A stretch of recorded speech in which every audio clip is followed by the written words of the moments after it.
CPI అనుబంధ సంస్థలలో మహిళల రైట్స్ కోసం పనిచేస్తూ ఉంది. మహిళల రైట్స్ కోసం ఉంటుంది.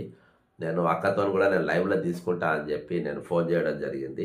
అందులో ఏంటంటే ఈరోజు ఎవ్వరు కూడా కలెక్టర్ది మాట్లాడతలేరు, కలెక్టర్ సబ్జెక్ట్ తీసుకొని వస్తలేరు. ఎందుకు తీసుకొని వస్తలేరు అనేది కూడా ఆమె మద్దతుగా ఎవరు నిలబడతలేరు. మళ్ళీ వేరే చిల్లర సబ్జెక్ట్స్ అన్నిటికీ మీద కూడా మాట్లాడేటటువంటి పరిస్థితి నడుస్తూ ఉంది. ఈరోజు దానిపైన యాక్షన్ ఉండదు. కానీ ఐఎస్ అసోసియేషన్, ఐపీఎస్ వీళ్ళు అందరు కూడా దీని మీద మాట్లాడతారు, దీని మీద ఇది చేస్తారు. కానీ ఈరోజు ఎవరైతే ఏ ఛానల్ అయితే లీడ్ తీసుకొని ఈ న్యూస్ వచ్చిందో ఆ ఛానల్ పైన ఎటువంటి చర్య ఉండదు. అక్క గుడ్ మార్నింగ్ అక్క. Good morning. బాగుండ్రా అక్క? బాగున్నాను అక్క. అక్క నిన్న మీది ఒక ప్రెస్ మీట్ చూసినా అక్క. అదే ఇందాక మీరు కాల్ చేశారు కదా నాకు. అవునవునక్క. కృష్ణకుమారి. అవునక్క. మీది నిన్న ఇది చూసిన. అయితే ఏంటంటే అక్క ఇప్పుడు ఒకటి మన ఈ కలెక్టర్ ఒక ఐఏఎస్ ఆఫీసరు, ఆమె పేరు అప్రస్తుతం. అయితే ఆ ఐఏఎస్ ఆఫీసర్ పేరు బయట పెట్టి ఈరోజు ఆమె మీద పెద్ద పెద్ద స్టోరీలల్లి ఒక ఛానల్లా, ఒక పేరున్న ఛానల్లా ఆమె మీద స్టోరీ వస్తుంది. ఆ స్టోరీని క్యాచ్ చేసుకొని అన్ని ఛానళ్ళు కూడా దాని మీద పోతూ ఉంటుంది. అయితే ఆ స్టోరీ క్యాచ్ చేసి స్టోరీ చేసిన అన్ని ఛానళ్ళ పైన కూడా కేసులు అవుతాయి. కానీ ఏ ఛానల్ అయితే ఈ స్టోరీ పెట్టిందో వాళ్ళ మీద మాత్రం కేసు కాలే. ఎవరైతే లీడ్ ఇచ్చిందో వాళ్ళ మీద కాలే. నంబర్ 1. రెండో పాయింట్ ఏంటంటే ఇప్పుడు ఆ కలెక్టర్ గారు డ్రెస్సింగ్లో కానీ, ట్రెడిషన్లో కానీ, కట్టుబొట్ల కానీ, మాడతీర్లో కానీ అన్ని కూడా మన ఇప్పుడు సోకాల్డ్ మహిళా మనులు కొంతమంది మాట్లాడుతున్నారు కదా, ప్రజాస్వామ్యవాదులు, మహిళా మనులు, రైట్స్. అయితే మరి ఆమె పూర్తిగా మన భారత సంస్కృతిని ప్రతిబింబించలేక ఆమె వస్త్రధారణ ఉంటుంది. మరి ఇవన్నీ ఉన్నా కానీ ఆమె క్యారెక్టర్ అసాసినేషన్ జరిగినప్పుడు ఇప్పుడు నిన్నటిదాకా సినిమా యాక్టర్ ఆమె అనసూయది వాళ్ళ గురించి ట్రోల్ చేసిన వాళ్ళు ఈ సబ్జెక్ట్ మాట్లాడతలేరు, దీన్ని ఎవరు ఖండిస్తలేరు. ఇది నిన్న నేను మీ చర్చలో కూడా నేను గమనించలే, అబ్జర్వ్ చేయలే. మరి మీ దృష్టికి అది వచ్చిందో రాలేదో, మీ సపరేట్ వీడియో అయితే చేసిండ్రు దీని మీద. మరి ఉన్నప్పటికీ ఆమెను ఇప్పుడు ఆమె మన ట్రెడిషన్ ప్రకారం, మన కల్చర్ ప్రకారము ఆమె హైలీ క్వాలిఫైడ్, ఇవన్నీ సుగుణాలు ఆమె దగ్గర ఉన్నా కానీ ఆమెను ఎందుకు ఈరోజు మార్కెట్లో లాగి ఆమె క్యారెక్టర్ అసాసినేషన్ చేసే ప్రయత్నం చేశారు. ఆమె తరపున ఐఏఎస్ అసోసియేషన్లు, ఐపీఎస్ అసోసియేషన్లు కూడా నిలబడ్డాయి. అయినా కానీ ఈరోజు ఈ సబ్జెక్ట్లో ఖండించిన వాళ్ళు ఆ సబ్జెక్ట్లో ఎందుకు మాట్లాడతలేరు అనే పాయింట్ మీద మీకు ఫోన్ చేసినాక. తప్పకుండా ఇది ఖండించాల్సిన విషయం అండి. మనం అనవసరంగా ఈ విషయం ఎక్కువ హైలైట్ చేసినట్టు అవుతుంది అనే ఉద్దేశంతో మహిళా ఐఏఎస్ ఆఫీసరు పేరు కానీ ఆమె ప్రస్తావన కానీ పెద్దగా లేకుండా నేను కూడా వీడియో చేశానండి. ఇట్లా చేయడం కరెక్ట్ కాదు. ఇలా ఎవరికి వాళ్ళు బయటకు వచ్చేసేసి మాకిలా జరిగింది అని చెప్పే రోజు చాలా దురదృష్టకరమైన రోజు. ఒక మంత్రి గారు చెప్పనివ్వండి, లేకపోతే ఒక సినిమా యాక్టర్ చెప్పనివ్వండి, లేదు ఒక ఐఏఎస్ ఆఫీసర్ చెప్పనివ్వండి, ఇది మట్టుకు ఈ రాష్ట్రంలో వాంఛనీయమైన పరిస్థితి కాదు. దీనిని మరి ఎవరు ఖండించాలి? దీన్ని ఎవరు హైలైట్ చేసి ఇలా జరగకుండా ఉండటానికి ఒక బుద్ధి జ్ఞానం నేర్పాలి అని గనక మనం ఆలోచిస్తే ఖచ్చితంగా ప్రభుత్వం వైపు నుంచి అడుగులు పడాలి. అది ఏదో కొంతమంది మీద మేము చర్యలు తీసుకుంటాము, కొంతమందిని వదిలేస్తాము ఉద్దేశపూర్వకంగా అంటే మట్టుకు నడవదండి. ఇప్పుడు నిన్న సంధ్యారెడ్డి గురించి మేము చాలా సీరియస్ గా మాట్లాడితే ఆ సంధ్యారెడ్డి మామూలుగా వాళ్ళ గవర్నమెంట్, ఆమె ఏ పార్టీ అని చెప్పుకుంటుందో ఆ పార్టీ గవర్నమెంట్ లో ఉన్న మంత్రిని స్వతహాగా, అలాగే ఆ గవర్నమెంట్ లో ఉన్న పనిచేస్తున్న ఐఏఎస్ ఆఫీసర్ అంటే ఆమెకు చెమగుట్టినట్లేదు. ఇది ఒక పథకం ప్రకారం కుట్రపూరితంగా ఉందని అనిపిస్తోంది. ఇది ఏదో ఒక ఛానల్ ఏదో బయటికి తీసుకొని వచ్చి ఛానల్ తన కోసం చేసుకున్నట్లుగా లేదు. దీని వెనక ఎవరిదో హస్తం ఉంది. దీని గురించి సిట్టు వేశారు. సిట్టు వేసిన తర్వాత దీని వెనక ఎవరున్నా సరే, ఎంతటి వాళ్ళున్నా ఇది ఉపేక్షించాల్సిన విషయం కాదు. పైగా మీరు అంటున్నారు బట్టలు వేసుకుంది కదా ఆమె సంస్కృతికి అనుగుణంగా, అలాంటి ఆమెను ఎలా అంటారు అని అంటేనే మనం ఏంటి బట్టలు వేసుకునే సరిగా వేసుకునే వాళ్ళ గురించి మాట్లాడడానికి లైసెన్స్ ఇచ్చినట్లు అవుతుంది. ఉమ్, ఒక మహిళ బట్టలు సరిగా వేసుకుందా లేదా అనేది ఇక్కడ టాపిక్ కాదు. ఉమ్, ఒక మహిళని ఎంత వరకు మాట్లాడొచ్చు మీరు, ఉమ్, మర్యాదగా అయినా కానివ్వండి, అమర్యాదగా అవనివ్వండి, ఒక మహిళ గురించి మాట్లాడే హక్కు ఎంత ఉంది మీకు? ఉమ్, మీకు ఎవరిచ్చారు ఈ హక్కు? ఉమ్, రాజ్యాంగం ఇచ్చిందా? చట్టం ఇచ్చిందా? ఉమ్, ఎవరిచ్చారు మీకు ఈ హక్కు? ఉమ్, నేను సంధ్యారెడ్డిని కూడా నిన్న అడిగాము. అయినా ఆమె మళ్ళీ నిన్న ప్రెస్ తో మాట్లాడింది సిగ్గు శరం లేకుండా. ఉమ్, ఆమెనైతే వదిలేదు లేదండి. ఉమ్, ఆమె ఇంత జరిగిన తర్వాత కూడా ఇలా మాట్లాడుతుంది అంటే ఇంకా ఆమెను ఏమనాలి? ఆమెను ఎవరు వెనకేసుకొస్తున్నారు? అసలు ఆమె వెనక ఎవరున్నారు? ఉమ్, ఎందుకు ఆమె ఇలా మాట్లాడాల్సి వస్తుంది? అదేమంటే ఇప్పటిదాకా నేను కాంగ్రెస్ అని మాట్లాడిన వ్యక్తి ఈ రోజు పూర్తిగా ప్లేట్ ఫిరాయించేసేసి పార్టీకి దీనికి సంబంధం లేదని చెప్తుంది. ఉమ్, ఇది ఏంటి అంటే ఒక రకంగా వ్యక్తిగతంగానే అన్నది అని కాంగ్రెస్ పార్టీ కూడా దీన్ని పక్కన పెట్టేయాలనే ఉద్దేశంతో. ఉమ్, అలా కుదరదండి. ఆమె కాంగ్రెస్ పార్టీయా, లేకపోతే మామూలు మహిళనా, లేకపోతే ఆమెకి ఏదో పెద్ద మదర్ ఫౌండేషన్ ఉందంట, దాని అడ్డం పెట్టుకొని అరాచకాలు చేస్తాను, నేను నోటికి ఇష్టం వచ్చినట్టు మాట్లాడతానంటే ఒప్పుకునేది లేదండి. అయితే అంత సామాజిక బాధ్యత ఉంటే గనక ఉమ్, అసలు మీడియా మీద ఆమె ఎందుకు మాట్లాడదు? ఉమ్, మీడియా పైన మాట్లాడాలి కదా. మాట్లాడతలేదు. ఇదంతా వచ్చింది మీడియాలోనే కదా, లేకపోతే అసలు ఈ విషయం బయటకు వచ్చేదే కాదు. అవును. మీడియా అడ్డం పెట్టుకునే కదా ఇలా నాటకాలు ఆడుతోంది. ఎవరు ఆడుతున్నా సరే ఉమ్, అది వాళ్ళ పార్టీ వాళ్ళు ఆడుతున్నారా, బయట వాళ్ళు ఆడుతున్నారా అంటే ఉమ్, ఎవరు ఆడినా తప్పే. ఉమ్, ఒక మహిళను అడ్డం పెట్టుకోవడం ఏంటండి? అవునండి. ఒక మహిళ అయినా, ఇప్పుడు మహిళలకైనా పురుషులకైనా ఆత్మగౌరవం ఉంటది.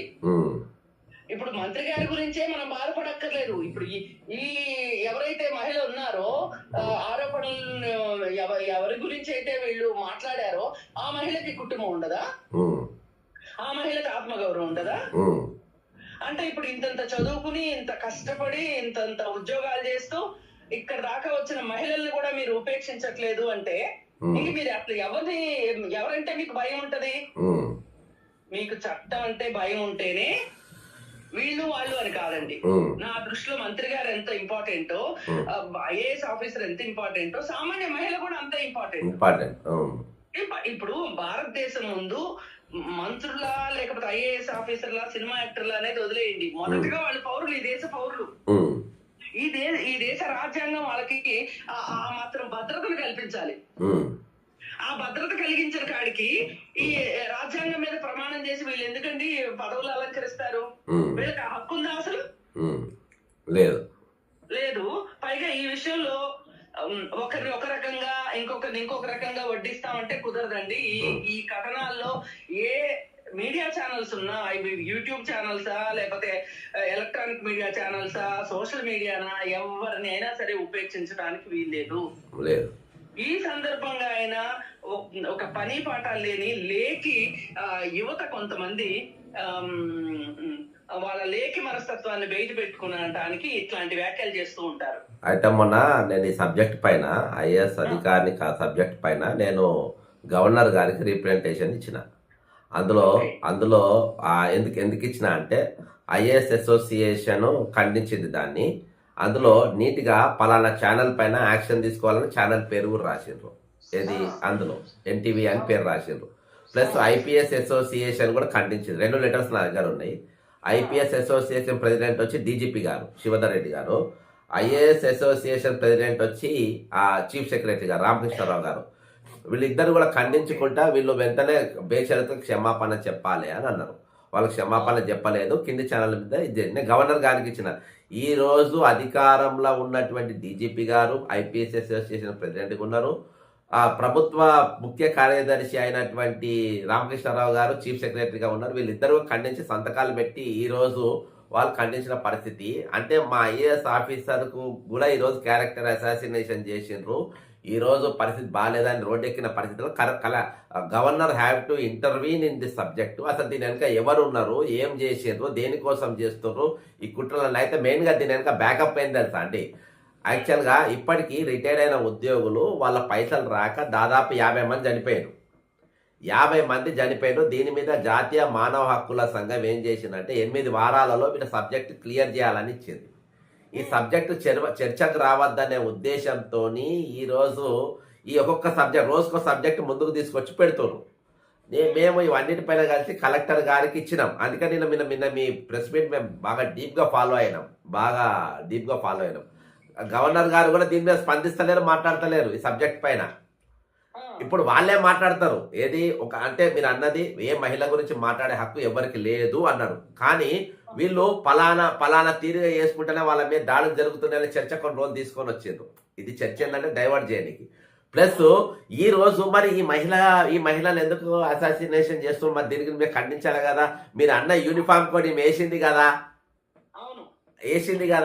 కాదండి, మనము ఆ మాటని ఒప్పుకుంటే ఏమవుతుంది అంటే బట్టలు సరిగా వేసుకునే వాళ్ళ గురించి మాట్లాడే వాళ్ళకి ప్రతి వాళ్ళకి ఒక హక్కు వస్తది. ఎవరికి వాళ్ళు విధిగా వేసుకోవాలి, అది వాళ్ళ బాధ్యత. వేసుకొని వాళ్ళ గురించి స్పందించాల్సిన హక్కు. నేను ఒక సామాజికవేత్తగా మాట్లాడుతున్నాను, నేను ఒక మదర్ ఫౌండేషన్ గా మాట్లాడుతున్నాను అని ఎవరైనా సరే చట్టం తీసుకుంటాం చేతిలోకి అంటే కుదరదండి. చట్టాన్ని చేతిలోకి తీసుకునే హక్కు ఎవరికీ లేదు. ఈ విషయం చాలా సుస్పష్టం అండి. ఆమెకు మదర్ ఫౌండేషన్ ఉండొచ్చు, 3 లక్షల మందికి ఆమె సహాయం చేయొచ్చు. లేదు ఏం లేదని అంట ఉత్తదే. ఇగో అండి, నిన్న మీరు పేరు తీసుకుంటే నేను బాధపడి, నేను ఇప్పటికే మాటనే పేరు తీసుకుంటలేను. మీ నోట్లలో వాళ్ళ పేరు తీసుకునే అంత స్థాయి వాళ్ళది కాదు. నంబర్ 1 వాళ్ళు నేను కాంగ్రెస్ వాళ్ళు తప్పదు. అందరికి ఛాలెంజ్ చేస్తుంది, నన్ను ఎవరేం చేస్తారో చూస్తాను అని మాట్లాడుతుంది. కోర్టులున్నాయండి ఈ దేశంలో, కోర్టులున్నాయి, చట్టాలున్నాయి. ఊరికి అయిపోతుంది అనుకుంటుంది ఆవిడ ఏదో మాట్లాడేసేసి. నేను ఎవరికి భయపడను అని మాట్లాడుతుంది. ఇంతకంటే మనగాళ్ళు కూడా, ఇంతకంటే గొప్ప వాళ్ళు కూడా చట్టం ముందు తల వంచిన వాళ్లే. అంతే. చట్టం ముందు అందరం కట్టుబడి ఉండాల్సిందేనండి. చట్టపరంగా ఈ దేశంలో పుట్టిన ప్రతి వ్యక్తికి హక్కు ఉంది. ఈ దేశంలో పుట్టిన వ్యక్తులకే కాదండి, శరణార్థులుగా వచ్చిన వాళ్ళకి కూడా హక్కులు ఉంటాయి. ఇప్పుడు ఆమె వచ్చారు బంగ్లాదేశ్ నుంచి, ఆమెకి ఎందుకు మనం ఆశ్రయం ఇచ్చామండి? అంతే, అది మన దేశం మనం పెట్టుకున్న నియమాలు, విధి. అంతే, మన విధి. మనం రాసుకున్నాం ఇలా, ఎవరైనా సరే ఆశ్రయం కోసం వస్తే మనం ఆశ్రయం ఇస్తాము అని చెప్పి పెట్టుకున్నాం. అలాంటిది ఈ దేశంలో పుట్టిన వాళ్ళకి, ఈ దేశంలో ఉన్నత పదవుల్లో ఉన్న వాళ్ళకి, అలాగే కష్టపడి ప్రభుత్వ ఉద్యోగులుగా ఉన్న వాళ్ళకి ఆ మాత్రం మనం మర్యాదను ఇవ్వకపోతే, వాళ్ళకి ఒక చట్టపరంగా రక్షణ ఇవ్వకపోతే ఈ ప్రభుత్వాలు ఉండి ఏంటండి? అంతే, వేస్ట్. నేను అందుకే ఇలాంటి సందర్భం వచ్చిన ప్రతిసారి నేను అలా లీడర్ సినిమా మాటను గుర్తు చేసుకుంటాను. ఆడపిల్ల ప్రాణాన్ని రక్షించలేని ప్రభుత్వం ఉంటేది లేకుంటే ఊడితే ఎంత అని మాట్లాడతారు కదా. అవును, మరి అది నేర్చుకోవద్దా అండి? మనం నేర్చుకోవాల్సిందే కదా. అది ఎంత ఆక్రోశం నుంచి వచ్చింది ఆ మాట. అవునవునవును. ఆ ముసలి తండ్రి ఎంత బాధపడతాడండి. అవునవునవును. అందుకని హక్కులు, మనిషికి హక్కులు ఉంటాయండి, మానవ హక్కులు ఉంటాయి, మనుషులకి మానవ హక్కులు ఉంటాయి. అలాగే కొంతమందికి హక్కులు ఉంటాయి, కొంతమంది చాటు దాక్కుంటాము అంటే మటుకు నడవదండి. అవునండి. పైగా ఎవరి కుట్రకి ఇది బలైపోయింది ఈ విషయం అనేది బయటికి రావాలి. 100% ఆ కుట్రదారులు బయటికి రావాలి. ఈ కుట్ర వెనక ఎవరున్నారో బయటికి రావాలి ఖచ్చితంగా. తప్పదు. మహాభారతంలో శిఖండిని అడ్డం పెట్టి భీష్ముడిని చంపాలనుకున్నారు చూసారా? అవును. అది ఎంత బాధాకరమైన విషయం అండి. అవునండి. మీకు దీని వెనక ఎవరున్నా సరే, ఇప్పుడు ఒకళ్ళని కాదండి, ఇద్దరని కాదండి, ఎవరున్నా సరే దీనిని ఉపయోగించేది లేదు. ఏ మహిళకైనా, ఆఖరికి రోడ్డు పైన భిక్ష వెతుకునే మహిళకు కూడా హక్కు ఉంటదండి. అమ్మా, ఒక పాయింట్ చదువుతా. Telangana IPS officers association statement press release. President Shivadhar Reddy గారు, the Telangana IPS officer association places on record its అని solidarity to IAS officer association అంటే వాళ్ళకు కూడా మద్దతు తెలుపుకుంటా దీనిపైన తీవ్ర ఖండిస్తే వాళ్ళ లెటర్ హెడ్ పైన వాళ్ళు ఇచ్చిండ్రు. ఈరోజు వీళ్ళకంటే బలం ఉన్న లెవెల్ డీజీపీ గారు ఇచ్చిండ్రు. ఇప్పుడు ఇంత మించిన పవర్ఫుల్ ఎవరుంటారు చెప్పండి? అవును. ఇక వాళ్ళే మాకు ఖండన ఇచ్చుకుంటా, ప్రెస్ మీట్ ఇచ్చుకుంటా పోతా అంటే పెదాల మీద పప్పులు పండిస్తా అంటే కుదరదు. కావాలి, ఆ. రిజల్ట్ ఏంటి అనేది కావాలి. ఆ, స్టేట్మెంట్లకే పరిమితం అయిపోతే కాదు. ఎవరి కన్నీళ్లు తుడవడానికి స్టేట్మెంట్లు? ఆ, అంతే. ఎవరి కన్నీళ్లు తుడవటానికండి? అవును, అవును. ఉమ్, అందుకని ఇది కాదండి. ఆ, కావాల్సింది ఏంటి అంటే ఈ సంధ్యారెడ్డి ఈ విషయం మీద ఎందుకు మాట్లాడదు అని అడుగుతున్నాను నేను. ఉమ్, ఉమ్, ఉమ్, ఉమ్, మనసాయి పైన మాట్లాడే హక్కు నీకున్నప్పుడు ఉమ్, ఈ వీళ్ళ పైన ఎందుకు మాట్లాడదు? ఆ, ఆ. అంటే దీని వెనక ఆమెకేమో ఆమె ఓవర్ నైట్ స్టార్ అయిపోవాలనుకుంది.